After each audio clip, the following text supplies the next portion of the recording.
There are stories and then there are turning points in history. Some moments when a nation quietly closes one of its most painful chapters, not with noise but with a lot of clarity, confidence and conviction.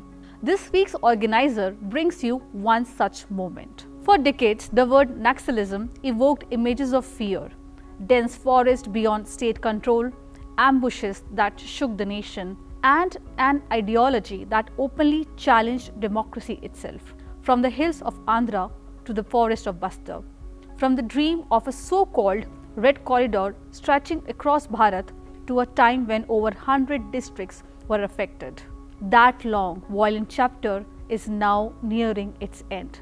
Today, that network has shrunk dramatically. What once spread across vast territories now survives only in isolated pockets.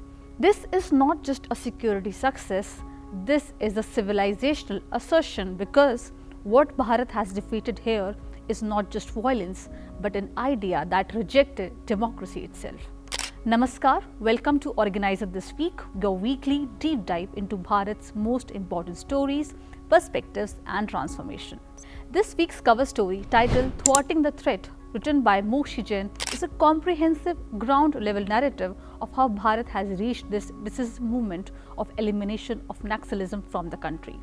It begins by dismantling a long-standing myth.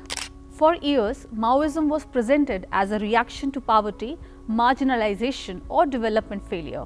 But this article makes a sharp and evidence-backed argument. If poverty alone created insurgency, why did not it emerge from every poor region of Bharat? Instead, Maoism was a strategically constructed ideological movement rooted in imported doctrines and built through deliberate expansions. The story traces its origins not just to Naxalbari in 1967 but even earlier to the ideological penetration in the 1920s. Naxalbari was not the beginning, it was the ignition point. From there, the movement expanded methodically into Andhra Pradesh, into Telangana, into Maharashtra, into Chhattisgarh and eventually into the dense forest of Bastar, which became the epicenter of Maoist operations. The article takes us into Dantakaranya, where Maoists established what they call liberated zones. But what did that actually mean? It meant a few things. The first one is destructions of democratic institutions, creation of parallel courts, coercive control over local population, militarization of tribal youth. Through cultural infiltrations, songs, dances and local engagement, these Maoists slowly embedded themselves into the society of tribals and then tightened their grip through fear. And then came the most important chapter, the violence. The article does not soften it, it documents it in stark detail. Tadmetla attack in 2010, where 76 Jawans were killed. Chiram Ghati massacre in 2013, political leadership of Congress wiped out. Erabor killings in 2006, the tribal camps were destroyed. Rani Bodli attack in 2007, dozens of security personnel were killed. These were not acts of resistance, they were the acts of terror, if we put so. And most importantly, many victims were the same tribal communities the Maoists claimed to protect. So what really changed? The article highlights a decisive shift in strategy. Earlier approaches treated Maoism as a law and order problem. The current approach recognizes it as an ideological insurgency, and that has changed everything. A multi-layered strategy was deployed. Intelligence-led operations, deep forest penetrations, long-duration missions in extreme condition, establishment of hundreds of security camps, coordination between the state and the central forces, operation like Octopus, Double Bull, Black Forest did not just target individuals, they dismantled the entire networks of these Maoists. And the impact? Well, it was massive.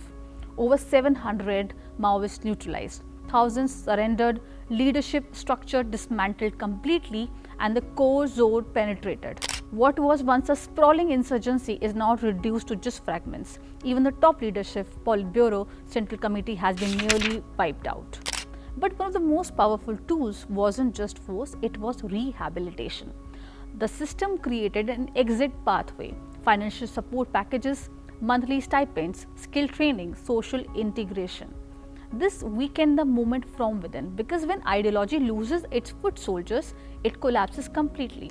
Well, this editorial by Sri Prafulya Ketkar, Resolute Planning's remarkable results, provides a philosophical structure backbone behind this success. It states clearly that this was never just about law and order, this was always about ideology that rejected democracy, justified violence and sought power through armed revolution. The success came from recognizing this and responding accordingly. No negotiation with armed groups, but full rehabilitation for those who surrender. That clarity made the difference.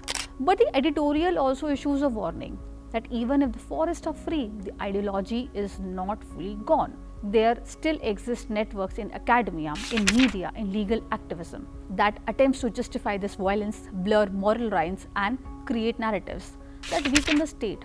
And therefore, the next phase is not just security, it is intellectual vigilance. Now let's move to the assembly elections and the political analysis.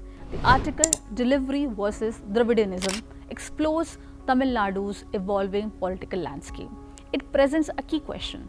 Is politics shifting from identity-based narratives to governance and delivery?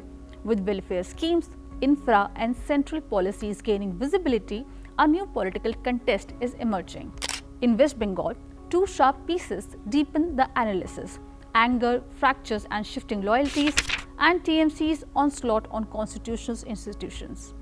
These articles highlight the growing political tension in the state, the institutional stress, and changing voter dynamics.